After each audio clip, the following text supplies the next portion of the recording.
Director Bablu अपनी heroine पीलू और अपने पक्षी ग्रुप के साथ जंगल आता है। पीलू चिड़िया अपनी डायरेक्टर से कहती है, अरे डायरेक्टर साहब, मैंने आपको पहले ही कहा था इस हॉरर फिल्म का शूटिंग कहीं और करो।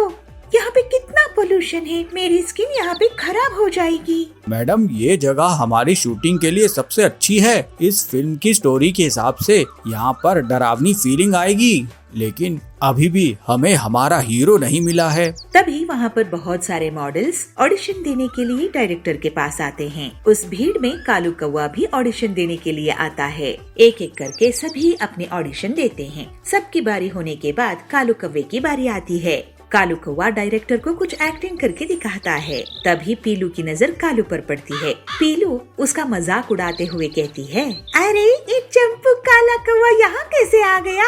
कितना बदसूरत है, बड़ा आया हीरो बनने। कोई भी आ जाता है हीरो बनने के लिए। सुनो डायरेक्टर, अगर आपने इसको हीरो बनाया, मैं ये फिल्म छोड़ दूंगी। डायरेक्टर कालू को एक्टिंग करने के लिए मना कर देता है। कालू डायरेक्टर से कहता है, साहब एक मौका तो दीजिए, मैं आपको निराश नहीं करूँगा। लेकिन डायरेक्टर उसे धक्के मार के सेट से बाहर निकाल देता है। कालू कौवा ये सदमा झेल नहीं पाता है और उसके प्राण निकल जाते हैं। कुछ दिनों बाद पीलू और डायरेक्टर को मिंटू नाम का एक कबूतर मिल जाता है हीरो की रोल के लिए। रात को शूटिंग शुरू होती है। हीरो और हीरोइन तैयार खड़े रहते हैं और डायरेक्टर उनको एक्शन का निर्देश देता है। Camera action.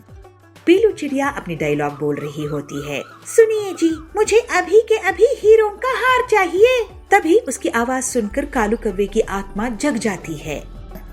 शूटिंग कर रही है ये हीरोइन, मैं भी देखता हूँ, मुझे भी एक्टिंग करनी है।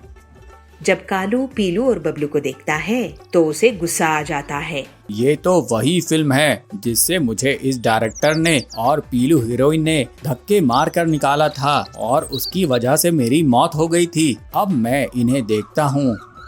कालू की आत्मा मिंटू के शरीर में घुस जाती है। मिंटू की आंखें लाल हो जाती है और वो पीलू से गुस्से से कहता है, मक्कार चिड़िया, तू अपने आप को समझती क्या है? बिना मेकअप के तू बिल्कुल डायन दिखती है। तेरे बेइज्जती करने के कारण मैं मर गया था। मैं अपनी एक्टिंग के लिए तेरे आगे कितना गिड़गिड़ाया, भीख मांगा। मैं तेरा कितना बड़ा फैन था, लेकिन तूने मेरी एक नहीं सुनी।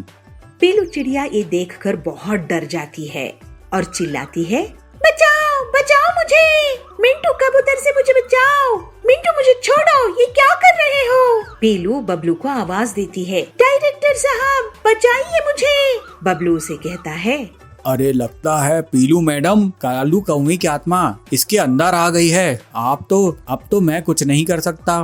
तो पीलू कहती है, सुनो कालू, तुम मेरे साथ काम करना चाहते थे, मैं तुम्हारी हीरोइन बनने के लिए तैयार हूँ। चलो अब इस फिल्म में एक्टिंग करते हैं। कालू ये बात सुनकर खुश हो जाता है और वो बबलू से कहता है, डायरेक्टर जल्दी से लाइट कैमरा एक्शन बोल। डर के मारे बबलू वही करता है।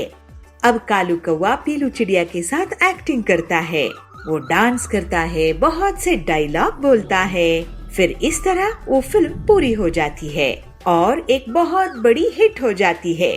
फिर पीलू कालू की आत्मा से कहती है, कालू मुझे माफ कर दो, मैंने तुम्हें एक्टिंग करने नहीं दी और तुम्हारी बहुत बेइज्जती करी। मैं बहुत घमंडी हो गई थी, इसकी वजह से तुम्हारी जान गई। अब मैं कभी किसी की बेइज्जती नहीं करूंगी और तुम्हें मैं हमेशा याद रखूंगी। पीलू चिड़िया, तुमने मेरी आत्मा को शांति दी है। मेरा एक्टिंग करने का सपना पूरा हो गया है। अब मैं चलता हूँ। फिर कालू कौवे की आत्मा वहाँ से गायब हो जाती है। एक गांव के जंगल में पीलू अपना एक छोटा सा बर्फ का गोला बनाने का ठेला लगाती थी। वो बहुत गरीब थी और उसका पति बंटी कबूतर एक मैकेनिक था और मशीन के रिपेयरिंग का काम करता था, लेकिन उनकी बहुत आमदनी नहीं थी। एक दिन बंटी जब कड़क सेठ के घर में उसकी आरी मशीन रिपेयर कर रहा था, तब उसकी आरी मशीन अचानक से और खराब हो जाती है और उसमें आग लग जाती है। ये क्या किया तुमने बंटी? मेरी 50,000 की पेड़ काटने वाली आरी मशीन खराब कर दिया। अब इसका हर्जाना तुझे देना होगा। तो बंटी कहता है, लेकिन सेठ जी 50,000 कहाँ से दूं?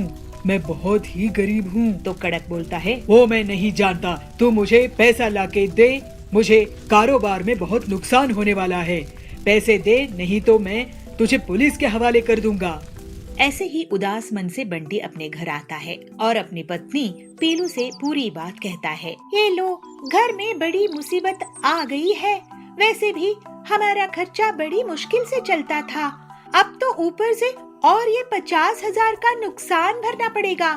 मुझे तो बहुत डर लग रहा है। खड़क सेठ भी खतरनाक आदमी है। चलिए हम किसी से उधार लेकर आते हैं। उधार चुकाना ज्यादा आसान रहेगा कड़क सेठ की दुश्मनी के सामने। ऐसा कहकर बंटी और पीलू उधार लेने के लिए चले जाते हैं, लेकिन उन्हें कोई भी रिश्तेदार उधार नहीं देता है। कोई दोस्त या सहेली काम आती है। फिर वो दोनों हरिया तोते के पास पहुंचते हैं। हरिया काका, मुझे कुछ रुपये उधार चाहिए थे, बदले में मैं तुम्हारे यहाँ काम कर लूँगा। तो हरिया कहता है, अरे तुमको उधार की जरूरत कैसे पड़ गई? इन्हें अपने काम में बहुत बड़ा नुकसान हुआ है हरिया काका। खड़क सेठ की पेड़ काटने की मशीन खराब हो गई थी, तो इन पर वो इल्जाम लगा रहे हैं। अब उसकी भरपाई भी मांग रहे हैं। अगर हमने पैसा वापस नहीं किए तो बहुत बड़ी मुसीबत आ जाएगी।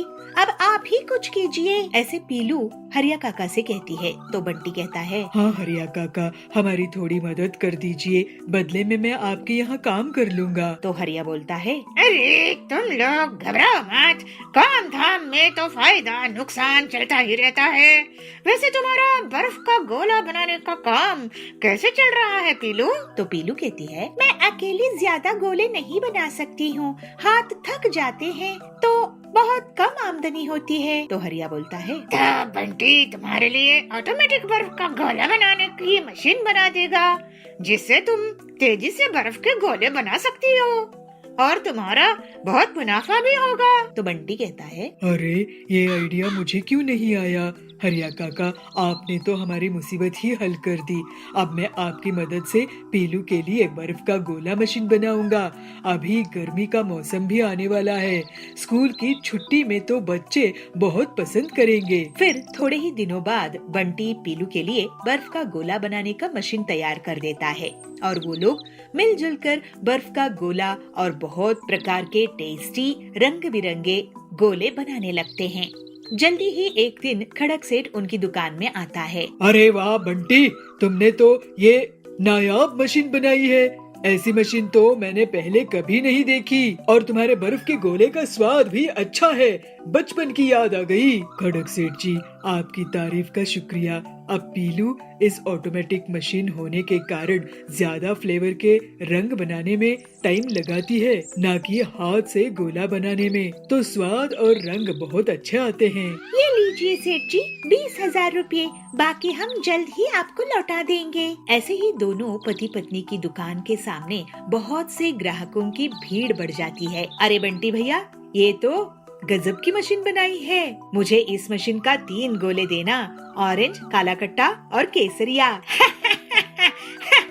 खड़क सेठ भी तारीफ करके गए हैं, मुझे गोले देना, मैंगो और खास। उनकी दुकान चलती देखकर कालू कौवा बहुत जलने लगता है।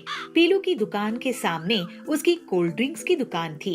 वो पीलू और बंटी की दुकान की भीड़ देखकर सोचता था, इनकी दुकान तो अब जोरों शोरों से चलने लगी है, मुझे इसकी काट निकालनी पड़ेगी, नहीं तो ये लोग मेरी दुकान बंद करवा देंगे।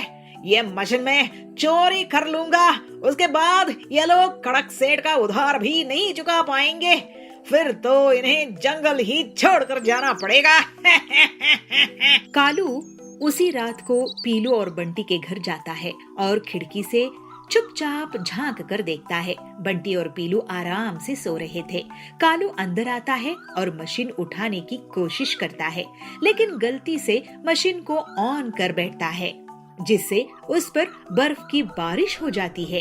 वो भागने की कोशिश करता है, लेकिन बर्फ में फिसल जाता है और वो चीख उठता है। पीलू घबराकर उठती है और चिल्लाती है, चोर आया, चोर, चोर को पकड़ो, अरे कोई तो सहायता करो। बबलू बिना देखे कालू को डंडे से पीटने लगता है। ऐसा पीटूंगा कि सारी जगह सूज हो जाएगी।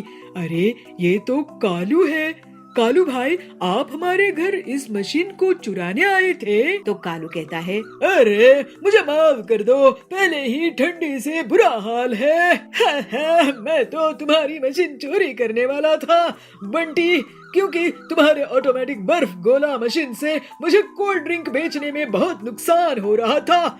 अब बर्फ में फिसलने के बाद तो मैं काम करने लायक ही नहीं रहा। तो पीलू कहती है, आप मेहनत करते कालू भैया तो आज आपकी पिटाई खाकर ऐसी हालत नहीं होती। तो बंटी बोलता है, चोरी करने के बजाय तुम कहीं और दुकान ही खोल लेते कालू, तो मुनाफे में रहते।